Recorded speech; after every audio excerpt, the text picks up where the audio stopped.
আসসালামু আলাইকুম। আমার নাম হয়েছে কি 2500-এর সজীব ভাই। আগে আমার মুখে লুচি আসিল না, তাই বলতাম যে সজীব খাদক আছিল, কিন্তু এখন আমার নাম চেঞ্জ হয়েছে ভাই। ভাই ও বোনেরা, ঠিক আছে? আমার যে ভিডিওটি যারা যারা দেখেন, আগে আমার নাম আছিল সজীব খাদক, এখন আমার নাম সজীব ভাই, ঠিক আছে?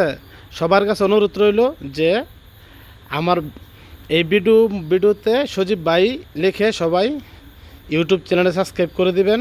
খাদক নাম চেঞ্জ, সজীব আর আগে যেই খাওয়া খাইতো এখন আর সজীব আর খাইতো না, ঠিক আছে? এখন খাইতে খাইতে দেখেন অবস্থা খারাপ, ঠিক আছে? সজীব ভাই ব্যায়াম করব, নামাজ পড়বো, নামাজের ভিডিও আপনাদেরকে এখন সজীব ভাই ডাইরেক্ট খাবার ভিডিও বাদ বিনোদন, এখন খালি নামাজের বিনোদন দিব, ঠিক আছে? নামাজ পড়বো, সে খাবার ভিডিও এখন মনে করেন যে সজীবের মুখ আগের মতো লুচি নেই, তো এখন খাবার ভিডিও বন্ধ, শুধু খালি নামাজের ভিডিও করুন। আসসালামু আলাইকুম।